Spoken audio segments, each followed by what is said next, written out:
They're falling at my house, so. Weed breaking season now. So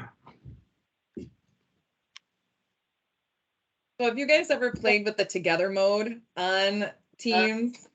Like I have everybody sitting behind the conference room table right now, and it's just cracking me up.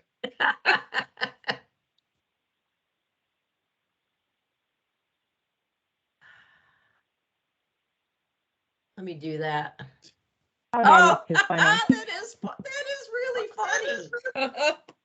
Oh my gosh.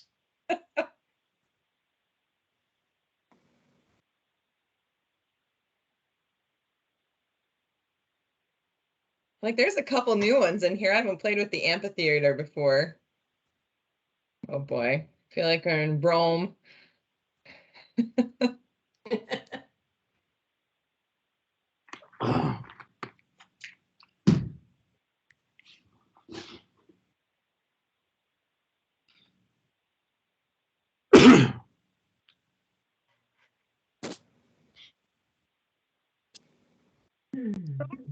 Buddy, Yeah. how was it? How was what? How was your trip to Europe? Oh my gosh. I don't think we got enough time to explain everything, but I will tell you this, that Prague was what I've been told. I went to Prague, then Germany, then Luxembourg, then Paris. Prague is absolutely beautiful. It's like taking a snapshot out of time and you're walking through, 100 years ago. And it's just beautiful. Paris is very crowded, reminds me of New York City, but the architecture and the buildings and the people and everything was great there. Germany is probably the most manicured, prim and proper city or excuse me, country I've ever seen in my life. Nothing's out of place, no garbage, nothing, nothing, nothing, not even weeds. And I started looking. I'm okay. I'm gonna find. I couldn't find anything. Remind me not to invite you over to my house because you'll see a lot of weeds. Well, you better up your game. I did not see, the one thing I did not see in all of those countries was a pickup truck. Not one. No, Wow. no, it is not. But they drive. They even haul trailers with their Beamers, horse trailers. What you did see in Germany is they had like what I would qualify as a VW bus, only a dual cab, and then they'd have a dump box on the back of it. You saw a lot of those. Well, kind of different. Yep. Yep. They love their wine in those countries, I'll tell you that. Holy Moses. You have to detox when you're coming back. No, it wasn't. No, it wasn't that bad.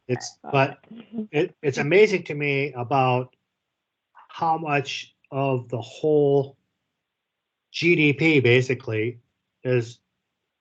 And years ago, wine was the trade commodity. Wine was how you paid your help. Wine was how you paid your soldiers. I mean, they were allotted so much, and the higher in stature you were, the more bottles of wine you were allowed per day, and really weird. Yeah. So. Nice trip though. Is everybody on? It's going to be on. I don't know. We're still missing John, Eric. John Schmidt's at the doctor with his wife. Okay. Oh, here comes somebody. Not sure who. Okay. 810. Is that you, Tony, with the 248 number? Hello. Oh, there's Chad. Yeah, that's me with 248 number. Okay, thanks. And who's got All right, the one thing I will say before we start, everybody will mute your mic if you're not talking. Raise your hand if you want to talk. That helps.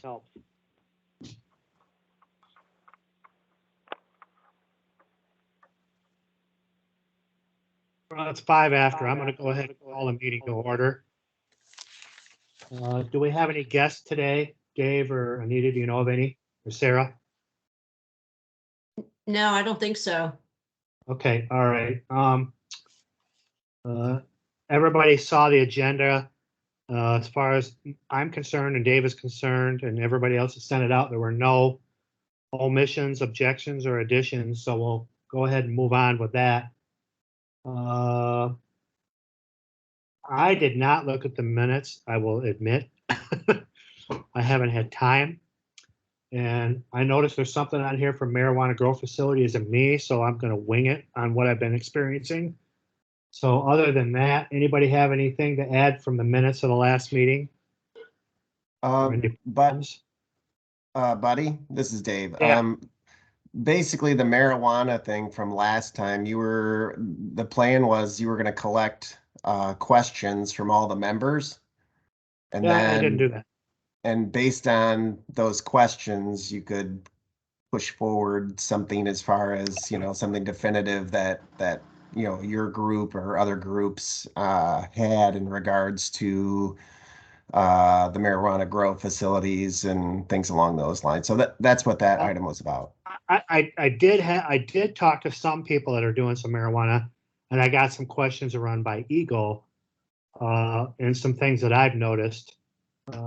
But we could talk about that when that comes. So I guess we're at EGLE update with Sarah.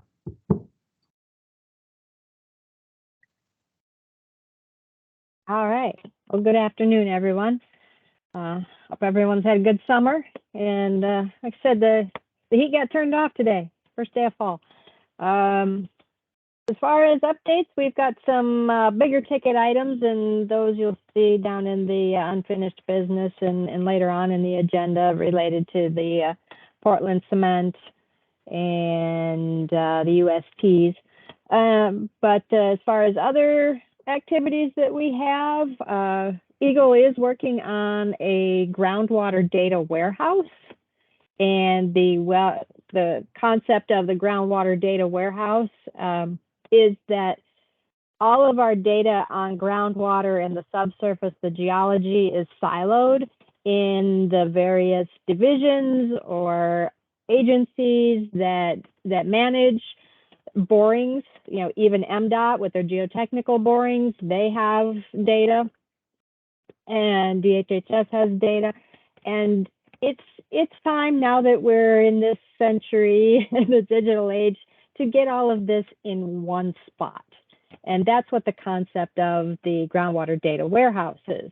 And the data from WellLogic is very important because there are hundreds of thousands of borings across the state that we have some geological information, we have the well information, we have water level information. And with climate change, that's something that's really critical, is knowing how water levels are changing over time and what we are doing with our aquifers as far as what quantity is available. And we really haven't had anything as far as a one-stop shop. So we have been working, we have a groundwater technical team here at EGLE, and it's so far comprised of geologists in the department, first kind of feeling out what data we have and what data would belong in this. And we have gone through a lean process improvement to identify that. We've identified many, many, many user groups, from you guys to researchers to the general public to MDARD and DHHS and our colleagues in our sister divisions like RRD, looking for PFAS contamination and where wells are potentially threatened by PFAS or any other contaminant of concern, whatever the contaminant of the day is. And so we have generated a survey. And this survey is something that we're going to send out to our users, but also to our colleagues in other states to get some perspective on some best practices for this and see who else is is working on something like this. We don't want to start from scratch and reinvent the wheel if somebody's got something really good out there or something that we can build upon. So we've developed a survey, and that survey should be coming out soon, probably in the next week or so. And so I'll be reaching out and sharing this survey. And some components of the survey are geared for people who actually have a database that they run, kind of like we do, and administer it. And then it's also ask questions of people who are users of the system. And so we tried to cast a broad net with the survey, and we're asking for feedback on that. It's our technology with WellLogic is reaching its end of life, and it was rebuilt, I think, over a decade ago now, and it's reaching its end of life, and there are much better ways to be able to collect that data electronically. And so we're even evaluating that as well, and we're going to be asking for your feedback and input on that too. But those are some things that we've got coming up, and then once we get the results from the surveys back, we're going to take a look at those, and if we need a deeper dive on some of those questions and getting more feedback, we're going to be reaching back out. We're also going to set up some work groups, some focus groups for people who use this, USGS, EPA also.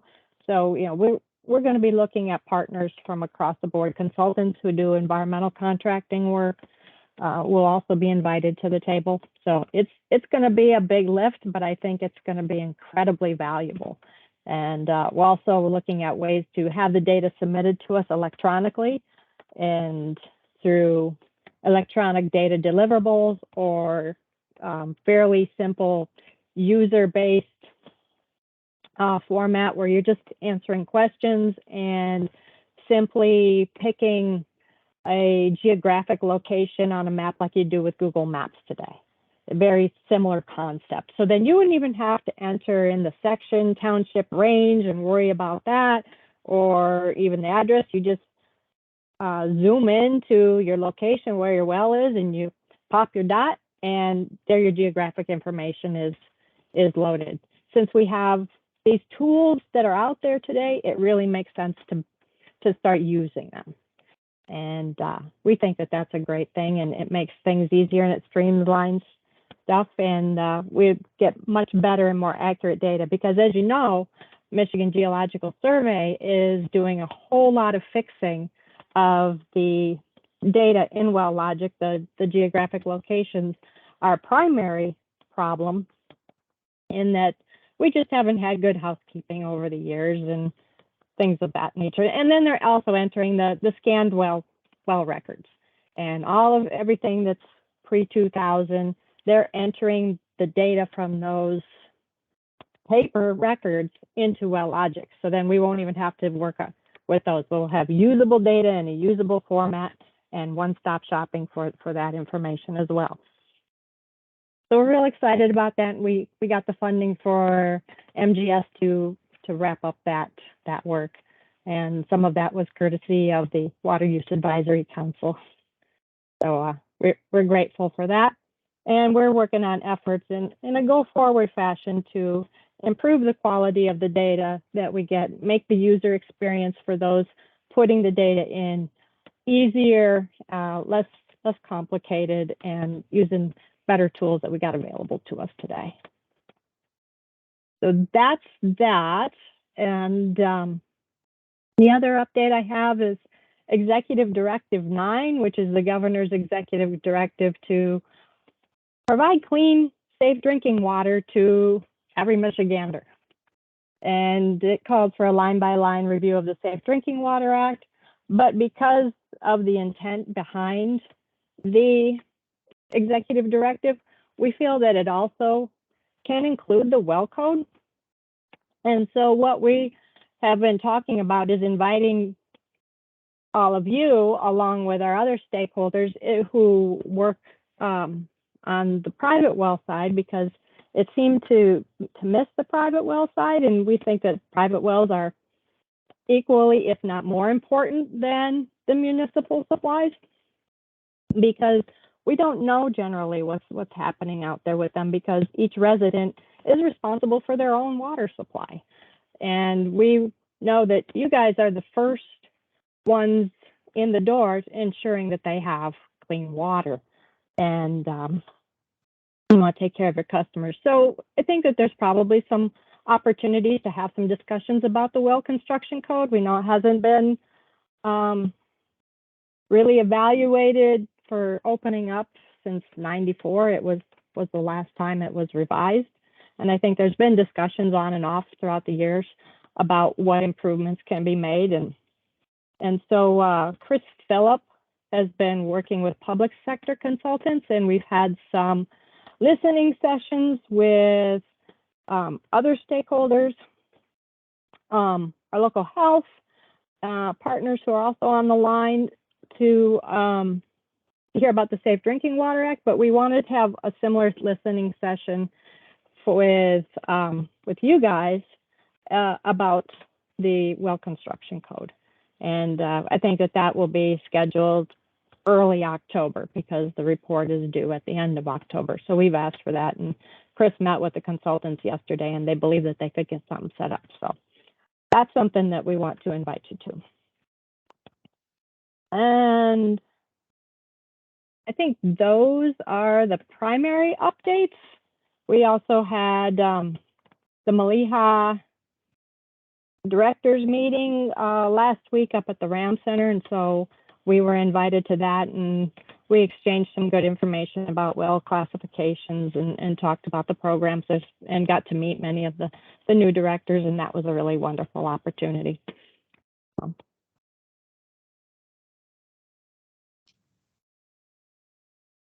I believe the new president of Maliha is on this call. Yes, he is. Tony is. Is Tony having any type of inaugural celebration or anything like that?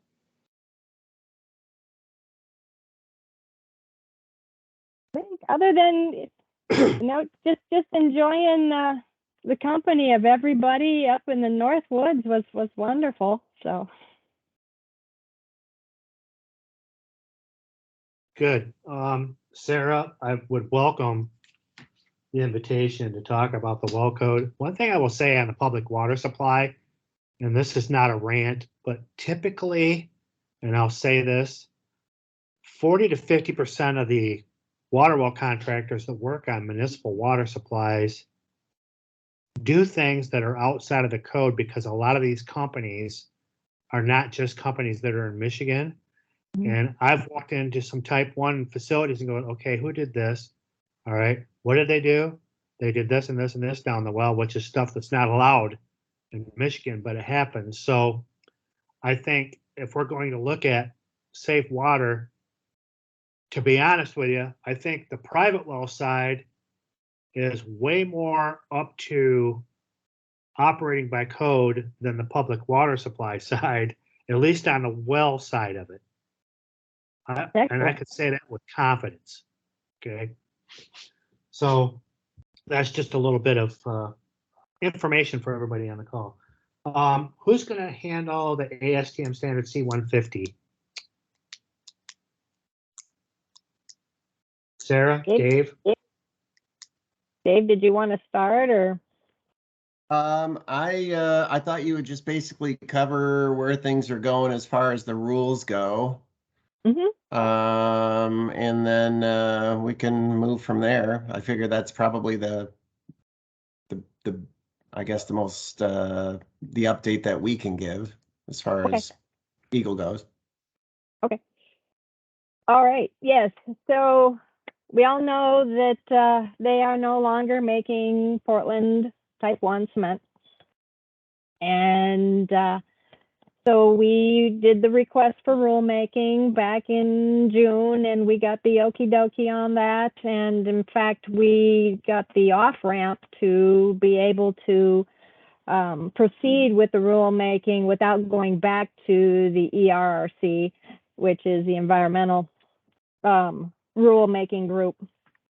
They felt that we were very clear in what we wanted, and what we requested was simply to add Portland Type 1L cement to the well code to be able to use that material for our cementing purpose and have that included in the definition of neat cement. And they felt that that was very clear and very straightforward, and they said, yes, go ahead. So we have drafted the draft rules, and I shared that with Buddy and Mike back in August, and I think you both felt that, yep, that is exactly what we needed. And then we had to draft the executive request for our executive division to approve it. That's been done, and we wrote up the draft rules. Eric Oswald has approved those, and now they have moved on to our executive office for their approval. They have a couple of weeks to approve it. We know that they know that this is very important and critical and that we need to get these done ASAP. And they'll get those back, and then we'll send them over to Moore, and then Moore will get the ball rolling so that we can get a public meeting on the books and scheduled so that we go through the process of having the public comment period, and then we'll proceed from there. So we're trying to fast track this as much as possible. I did the request to see if that we could write an exemption and to this, and was told by the, yes, Mike. Nope, go ahead. And now I have a Okay. question that you're done when you're done. Sorry. Okay. And so I asked for exemption for this, and under the law, we do not have the authority for an exemption. I've asked for an emergency rule, and I believe at this point in time, the political climate is not as such where an emergency rule would be palatable, for the reason that it does need to get to be approved by the governor's office. So EGLE management elected not to do so. So we are proceeding down this path, and as said before, we do have the ability to exercise enforcement discretion, which essentially is that we really do not see any reason to enforce against this. We know that it is not per the code to use Portland Type 1L, but we do know that Type 1L is the only thing available.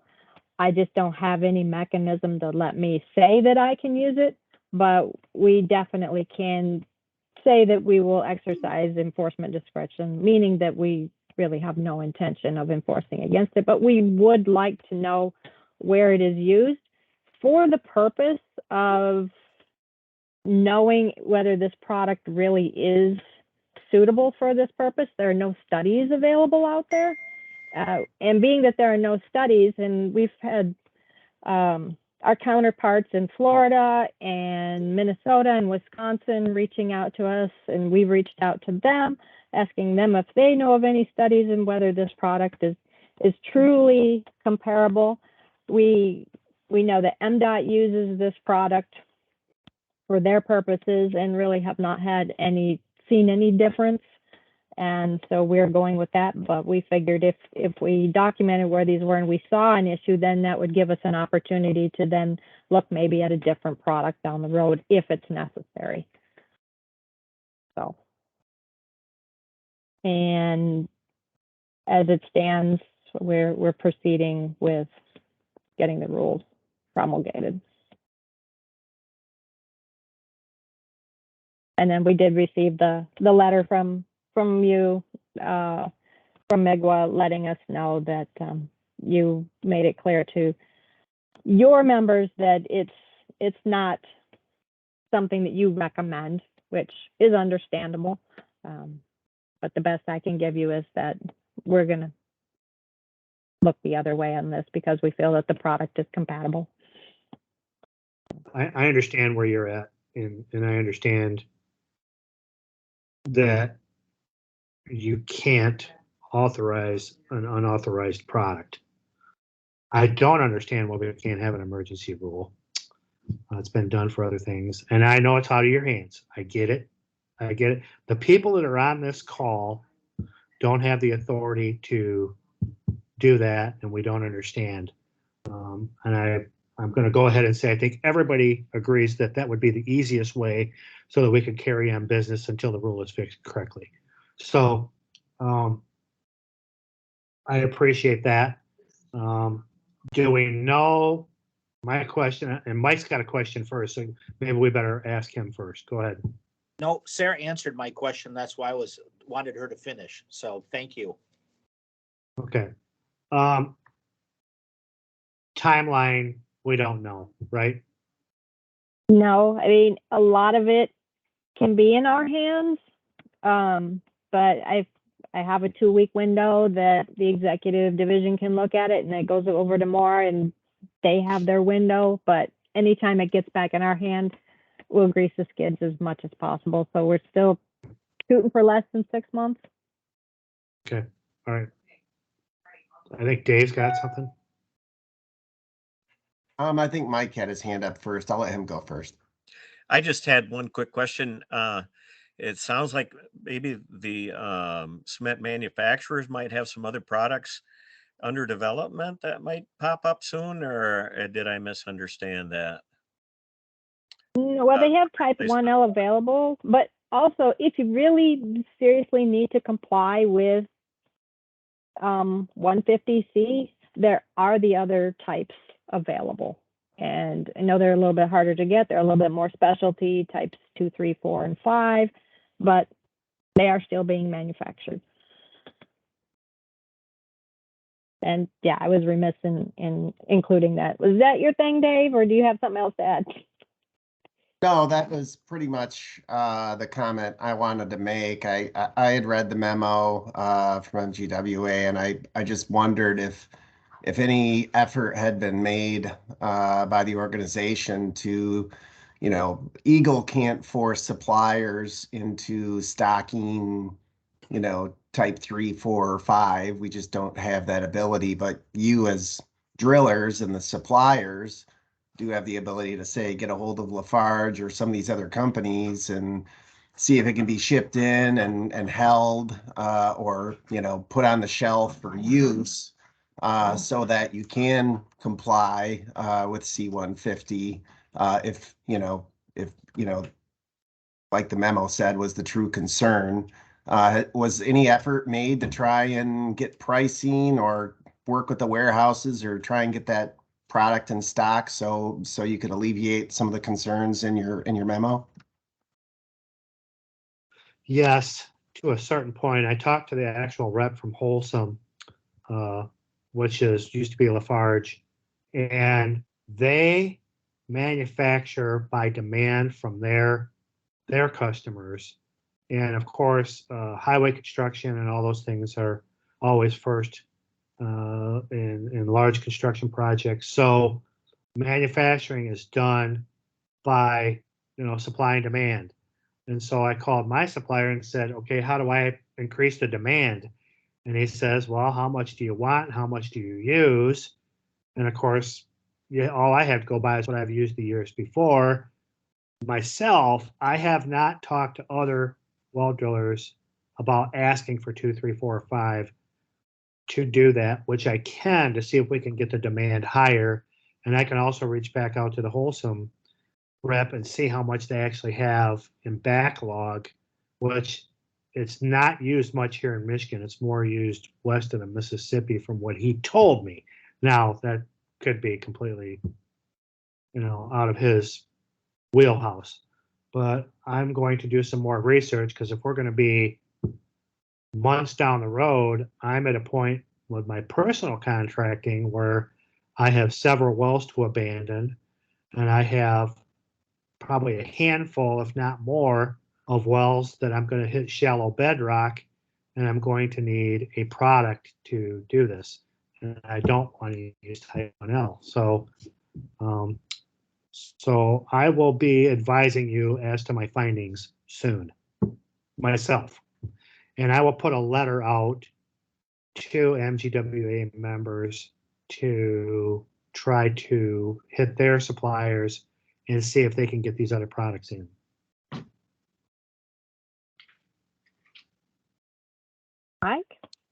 Okay. Not to rain on this parade. I was on the phone this morning with the Michigan Concrete Association, and this issue came up because they thought that the memo you guys issued in July solved all the problems, and not understanding that. So 1A and type 3 higherly strength, that formulation all is going to change similar to type 1L. So, and not to throw anybody under the bus, but the Concrete Association pointed out your air quality division is the one that's driving all of this change because of carbon. So don't get me wrong, I think very highly of Marianne Dolahanty. She's a great lady, but and you got to do what you got to do. But all of this is being driven by regulatory requirements and pressure. So you're going to see a similar formulation of a lower carbon cement product in all of the other formulations of 1A and type 3 higherly strength and a lot of the other things. So, you know, we can ask them to provide things of, you know, early strength cement or some of the other things, but eventually all of that formulations are going to change similar to type 1L. It's just the marketplace is going that way. And, you know, so we are going to have to go back and probably revisit the rules, I suspect, once again, you know, if we allow, you know, these other types as well. So, like you said, sorry to be the wet blanket here, but No, it is what it is. I mean, Buddy will fire me after the call. no, it's fine. The thing about it is if it's being driven by regulation, it's being driven by regulation, and it's as much as we don't like it, it's probably all for the better of the environment, which is fine. And I agree with it. It just puts everybody in a pickle at this point, including the regulators. So somebody else is Chad. You got your hand up? Yeah, buddy. I just wanted to say, even to create the demand to bring in a certain type of cement that we needed, you know, most companies, myself included, even though we use cement, and I don't mind having it, you know, large amounts of product sitting around if we need it. Cement isn't one of those things you can leave sitting for a year or two. It has to be turned right over. It just hardens right up and becomes impossible to use. So it makes it difficult to buy large quantities just in case you need it. I guess that's all I wanted to mention. Thanks, Chad. Mike, you had another question? The other thing I would add is since July, they've been on allocation. So the cement companies, at least in Michigan here, Lafarge, Wholesome with their plant up in Alpena, and then St. Mary's up in Charlevoix, they are producing everything they can and it's already sold. So what means with allocation is you may order 100 tons, you might get 75, you know, so we can ask for them to have this other supply available, but they're going to say, where do you want to expect us to manufacture this? You know, so we are, you know, just realistically, we're not going to get any additional because every other state is having the same challenges in terms of allocation. So, and that is not expected to change at all at least in the next 12 months. So I know I'm a breath of sunshine and wonderful news every time I talk, but like I said, Buddy will fire me after the call. Thanks, Mike. So I think we beat that horse. Anybody else got anything to say about Portland Cement?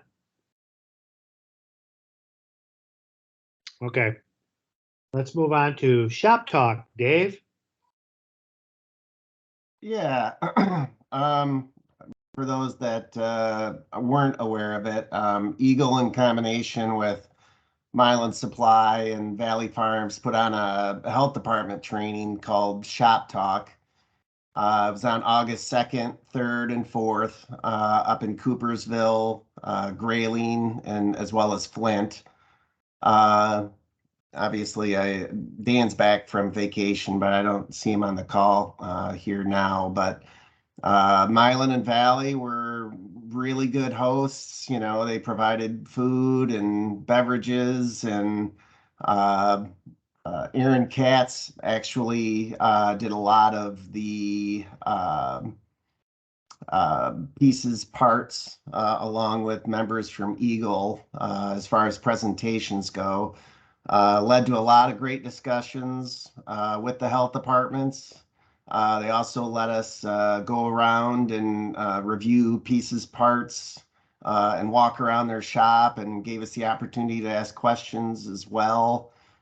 Just a really good training. I know all the sanitarians that showed up, some of them even came back later and thanked us for, you know, just able to have that open and frank discussion. So it was really good. The training was. Our numbers were a little disappointing as far as the number of people that showed up. I think we had 12 at 2 of the trainings and a few more in Coopersville. But, you know, it was during the summer, and I'm sure, you know, a lot of the sanitarians were, you know, that's their kind of their busy time too. So, but no, it was a good training, and just kind of wanted to share those thoughts with everybody. Well, I think it was great.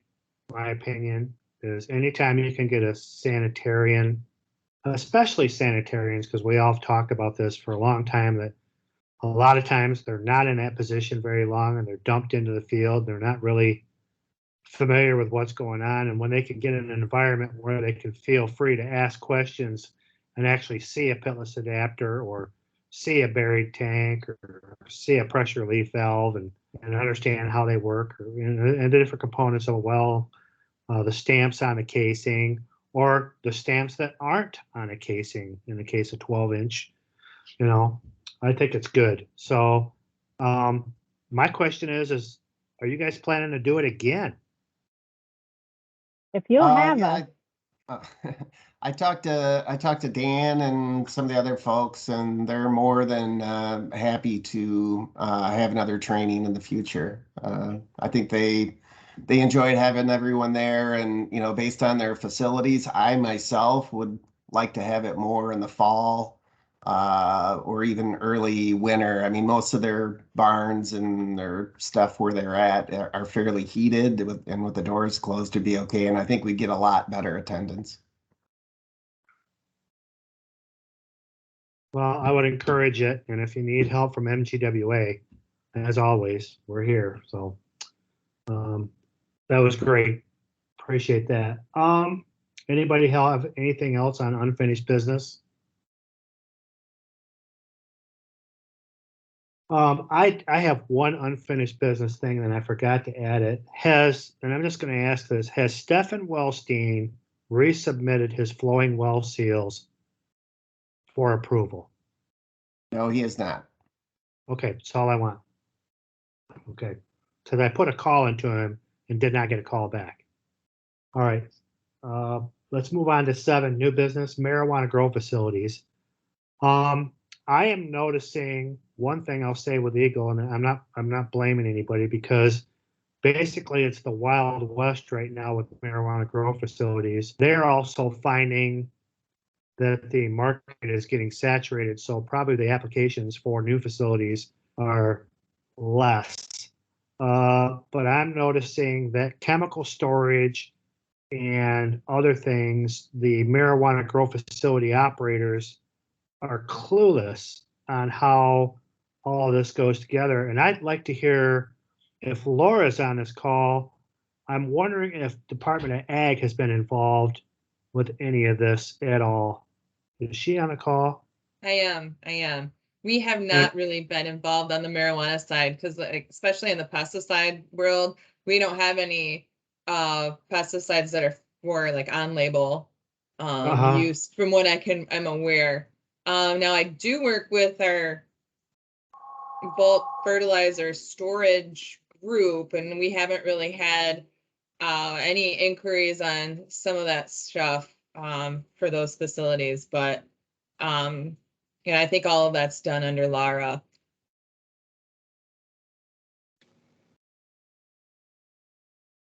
But it doesn't surprise me that nobody knows what they're supposed to be doing for some reason.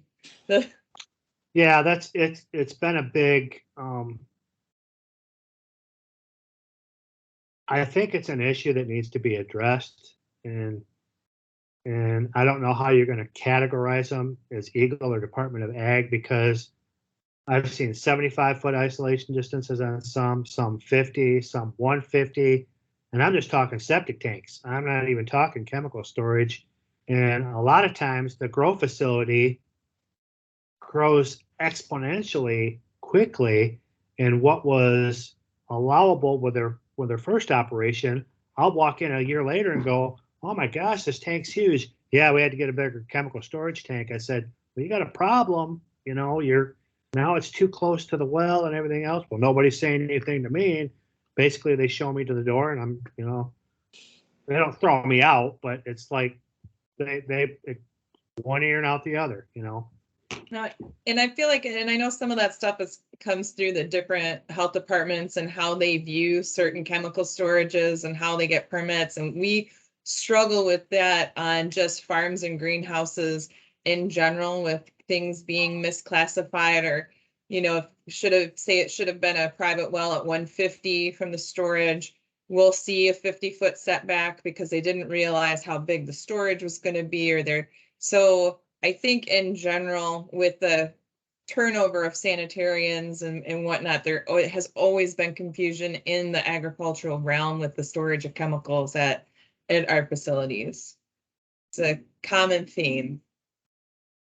Can I ask Dave and Anita, have you gotten any calls from sanitarians for direction on this at all, or? Yeah, we've gotten calls. I'm trying to remember if they were specific. Yeah, probably related to isolation distances. I can't remember any in particular.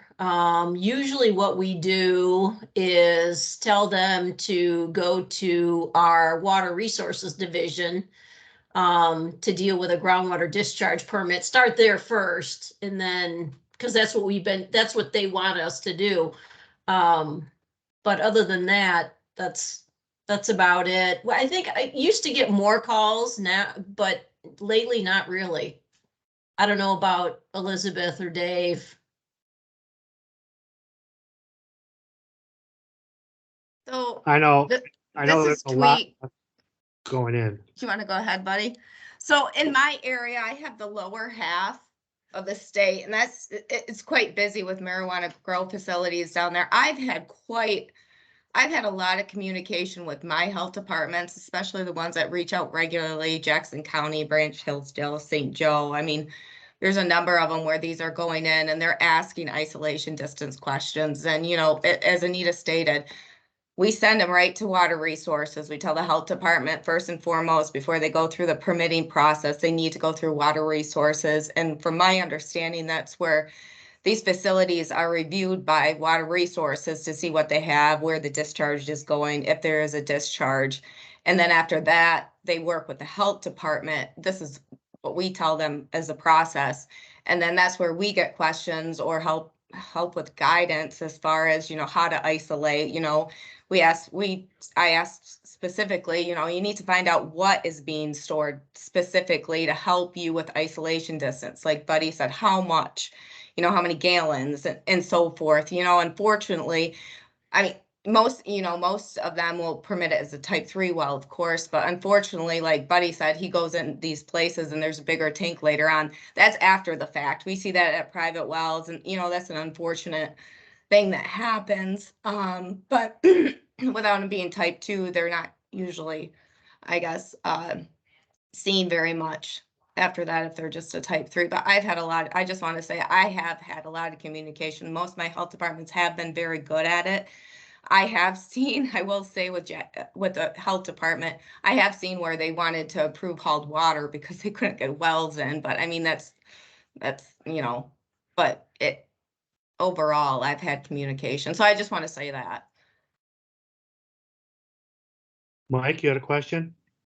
No, just for folks that are not aware, the marijuana grow industry is oversaturated right now. They have about 2 years worth of product they have grown with no place to send it or sell it because there isn't enough demand.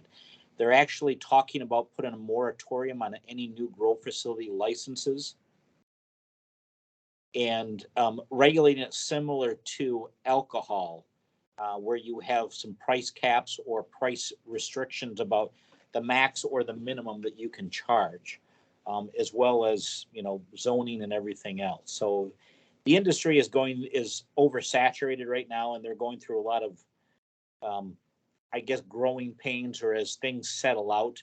You know, it's, at least here in Lansing, it's like Starbucks. There's one on every corner. I mean, I drive by the marijuana regulatory agency every day on the way into work. Right next door to it, there is a retail facility, and there's right next door to it is also a grow facility. And the retail facility just changed hands, and they've got a big billboard. They went from one name to something else. So there's lots of change in the industry happening right now.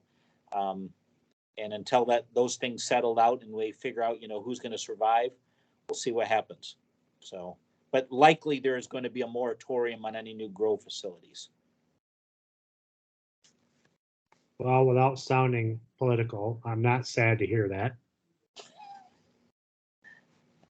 Well, like I said, they're like Starbucks. There's one on every corner, at least here in Lansing. Yeah. So. And incidentally, there's not a lot of that in Europe, believe it or not. So, with that said, I think we're on to underground storage tanks. If anybody has, I was going to say before we leave this, maybe we should, I think what I'll do is I'm going to put a draft letter out to members. Just maybe some bullet points to look for when you're going to go drill a well for a grow facility to protect the well driller side at least. And I'm going to run that by EGLE, maybe Tweak and Dave and Anita kind of take a look at that, and then I'll send it out to say, hey, if you're doing a lot of work for grow facilities, here's some things to look for before you just go sticking a well in the ground. Because I did have one in Calhoun County. We drilled a well, and it was for hydroponic, and I visited the location. Wait a minute. I did not drill the well. We installed the pump, and we went to install the pump. They were dumping the reject water from the hydroponic down the well. So I called the health department. We got out there. We got that stopped right away. Oh my God. Oh yeah, I'm not kidding you. Yeah, bedrock well too. Yeah. So, but the let's put it this way: the conversation had to be. I had to call a person in Florida to translate to the person I was talking to because they couldn't speak any English, and they couldn't figure out why they couldn't do it here in Michigan because it's allowed in Florida, according to him. So, anyways, that's how it all went. Yeah, it was a wonderful day. That being said, I think we can move on to underground storage tanks. All right. Well, gee, that was a heart stopper. Oh my goodness. Like underground storage tanks look pretty tame. So we ran into a conundrum about a year or so ago with the USTs, and it was all due in part to changes to LARA's muster rules, the Michigan Underground Storage Tank rules in 2018, that required them to be up to snuff with more stringent, better construction for the tank systems. But along with that, the revision that they had, they took out distances for isolation from existing wells, and just wrote in there that they needed to comply with the Safe Drinking Water Act and the Well Construction Code, Part 127. And in doing so, then that bumped it from the 275 and 50-foot isolation distances to the 2,800 and 300 feet, because EGLE considers USTs a major source of contamination. and having, 7,000 plus leaking underground storage tank sites open across the state is, one of the drivers for that reasoning. And so that put us crosswise with placement of new UST systems, or even the upgrades that the owners needed to do. And EGLE, of course, feels that it's far better to have the modern technology being used, better construction of the tanks, better leak detection systems, better controls. And so, yes, we were in favor of that. So Senate Bill 991 was proposed, and that one covered replacements, new tanks, and adding a tank to a system. It was modified in one of the substitutes to just include just replacements. So it was a like for like. If you're going to take out a tank system and you're less than those minimum isolation distances, you should be okay, and you can do those replacements. And so that was passed in July as Public Act 160. However, it did not address new tanks or adding tanks to a system. And there's, of course, demand for those. New gas stations are going in all the time, and they want to upgrade and add more capacity to their system.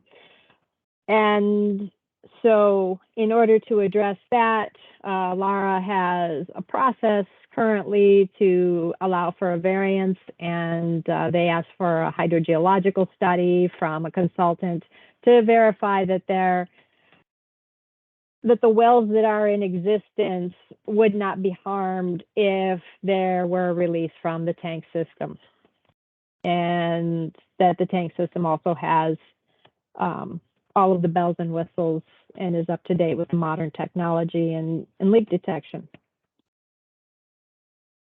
In order to address this without the variance process, just this week on Tuesday, Senate Bill 1169 was introduced, and that one includes language for new and replacement tanks. So it is once again amending their the statute, Part 211 of the Natural Resources and Environmental Protection Act, to include the tanks, but it will require that the tanks be the modern construction, the latest leak detection, as well as an evaluation of the location if a release were to occur, that it would not impact an existing well.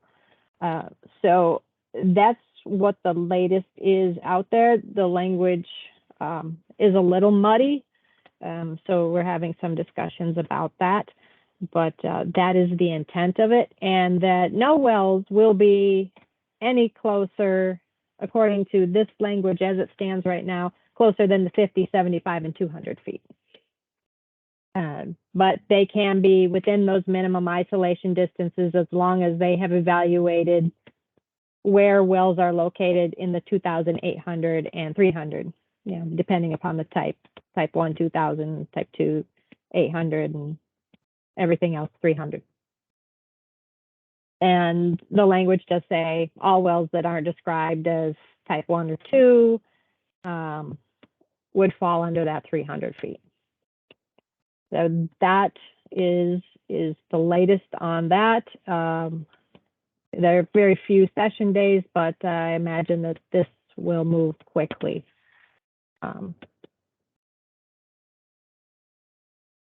Yep, Dave?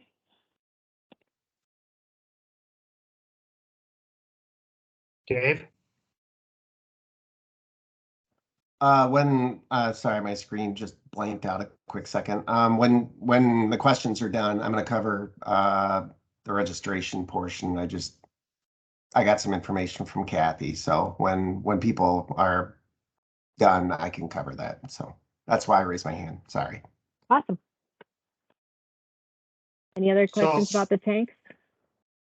just that when this is all over, we're gonna have to revisit anything or just be more diligent with isolation distances. That's kind of summarizing up what you were saying, but I just want to make sure I'm clear on that. Right. Essentially, what this legislation is going to do is it's going to put the onus on the owner operators to have a consultant, whether they be a qualified underground storage tank consultant or a professional engineer, sign off on their plan that any wells that are within those maximum isolation distances would not be harmed by a release from the system. And so it essentially, because these are for existing wells, any brand new well goes through its standard process of permitting as we know it. I got it. Okay, thank you. Mhm. Anybody have any other questions on the USTs? Okay, Dave, go ahead on the contractor examination. Thanks, Sarah. Yeah, the obviously there's like the agenda said, there hasn't been any exams since the last meeting, but the next exam is set up for October 7.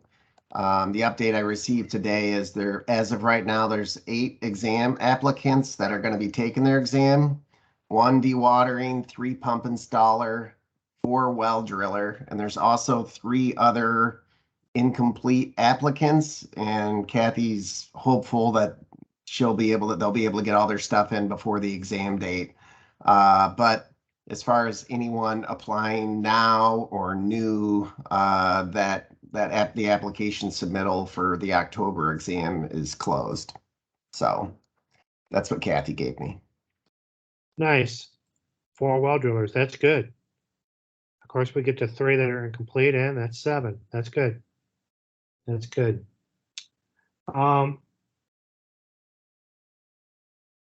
October 7th is the exam date. And then, of course, we'll get probably our next meeting will be, this is September. We can set our next meeting after so we can kind of get maybe a how they do kind of a report. So good. Brad, is Brad on here? I am, yes. We have not had any contractor enforcement since our last meeting. It's been quiet over the summer. Nothing at the state level anyway. So I have nothing to report on that end. All right. Okay, other business or comments? I have a couple of things I want to discuss or announce or say. First of all, we as an MGWA got a email from Dave DeYoung and Sarah that USGS wanted to do some liquid water level monitoring throughout the state, and they wanted to open up all the wells, and they wanted to put in probes and do all these things. And obviously, everybody on this call knows, or this meeting knows, that only a registered water well drilling contractor or the owner themselves can open a well, not a third party at all. And of course, USGS, being the lovely engineers that they are, which engineers are all proud, and I'm glad they are because they need to be to do what they need to do. However, they asked for an exemption and all these other things, and I just want to say that I will 100% loved the fact that EGLE stood behind the code and said no. And then Sarah offered some options for them and said, listen, there's other ways to get liquid level measurements than from a water well. There's all these sites, these had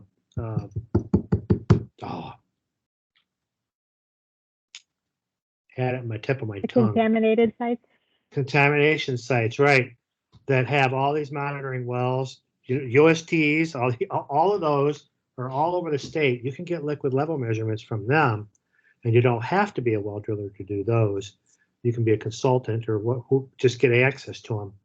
So I wanted to say that I commend EGLE for sticking to their guns and not giving USGS a hall pass to do what they want to do. Thank you.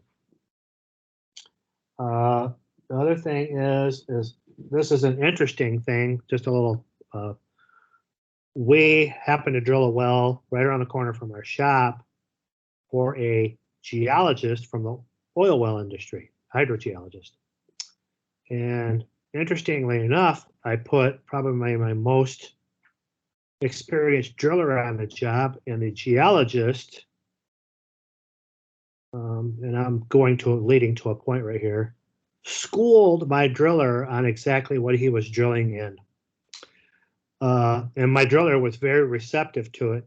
And he took the driller and said, okay, what do you think you're in? What is this? Nope. And he did the acid test. He had all his stuff out there, did everything. So I've got a driller that's 30 some years in the making with experience that found out that sample identification wasn't accurate. And my word to caution to everybody is when we do this database, we have to keep in mind that a lot of these well records are not accurately identified. And I think everybody on this meeting can hit your neighbors up, and everybody that votes, that anytime any money comes around for hydrogeo studies or geological mapping and sampling and wells, we need to support it to get better information in these systems. That was the reason for that. The other piece of business, I just wanted to let everybody know, not that it matters to you guys, I have been selected by National Groundwater Association to run for the board. So I'll be running for National Groundwater Association board this winter, actually in December sometime. So if you hear any news about that, I wanted you to hear it here first. So other than that, does anybody else have any other comments or business for today? All right. Agenda items for the next meeting. I think one would be, I'm going to put a letter out for the marijuana for bullet points. We'll get that so we can go. And I'm glad EGLE's doing what they're doing on your side, especially with the local health departments. And I'm sure if Elizabeth is doing it, the rest of you are doing it too, Kathy and Bob and Anita. Another thing is I think we need to revisit the ASTM 150 Portland cement to see where we're at, maybe a health checkup at that point. It's either probably put to bed or where we're at in the process. I would like to see that. The other thing is I did not talk about, we skipped over our meeting. I skipped that over. Our fundamentals in course, does everybody have the dates? I skipped MGWA, I skipped it. On C, on unfinished business. Our dates are the 9th and 10th of February, and it's at the Marriott, JW Marriott in Grand Rapids.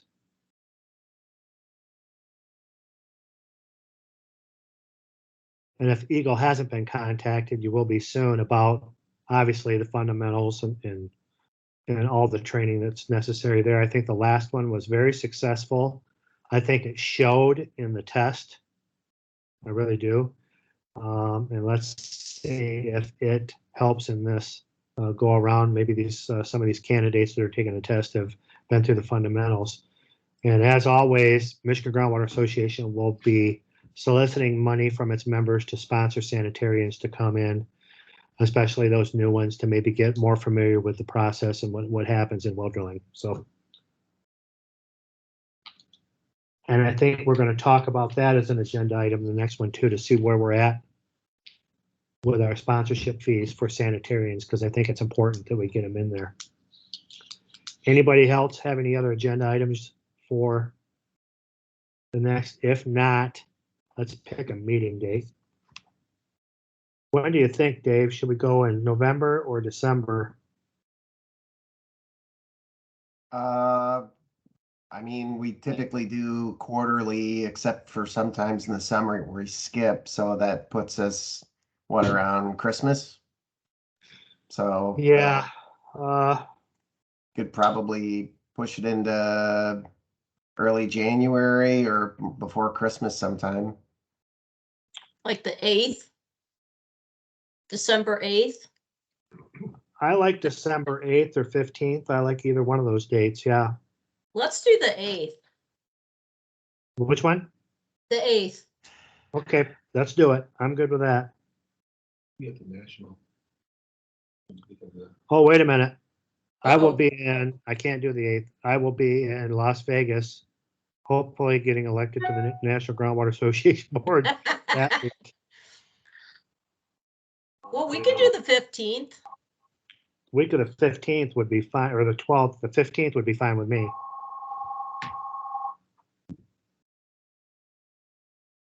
Yeah. Okay, the 15th works. 1 o'clock. Okay. All right, I'm good. Anybody else have anything else? I think we're good. We can adjourn. All right.